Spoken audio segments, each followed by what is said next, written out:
Yeah, Daniel. So after you identify, obviously, the size of the jet, passengers, distance to travel, and your budget, what comes next? What's the next step in the acquisition The next process? step is analyzing the market. Now we're going to start the hunt, see what's out there, what's available. Given the outline and criteria of that customer, now it's okay.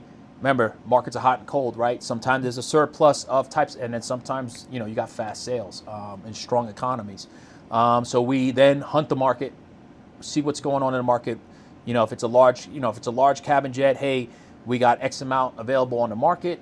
Maybe even search for off-market deals. And it's really just becomes now finding those jets that fit what that buyer's looking for. I mean, just like buying any other asset or any other thing, first decide, well, what type of house we did, decide what kind of plane, what's your budget, then you start looking at what are your options, because you might want a specific jet, but like you said, it might not be a market. It's maybe it's the supply is low, it's just not out there. So once you find them, then what do you do when you decide the right type of plane? You found the few jets. What comes after that? Once we find the jets that fit that customer's criteria, now we start checking boxes. Now we're going to rank these. So if I have 5 jets, now I'm going to put them in a category by, hey, this checks all your boxes, all the way down the line to the least. And then obviously what comes into play too is price comparative too. Hey, this top jet in our category is going for X amount of dollars versus the bottom one doesn't have everything you want, but it's going for this. And obviously it's a comparative shopping at that point.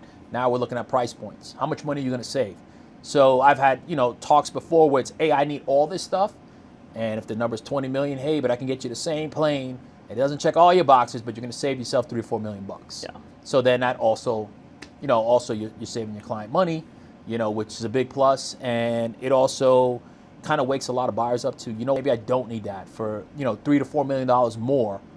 You know what? This is a better jet, not for everything I'm looking for in it, but I'm saving myself a lot of money. So ultimately, in this step, you're basically looking at the options you decided that fit your criteria, and you're really weighing the pros and cons of each one, deciding, what am I willing to compromise on? I mean, that's in the buying process, you're always compromising. Exactly. And what you can, what you have to have in a jet. So.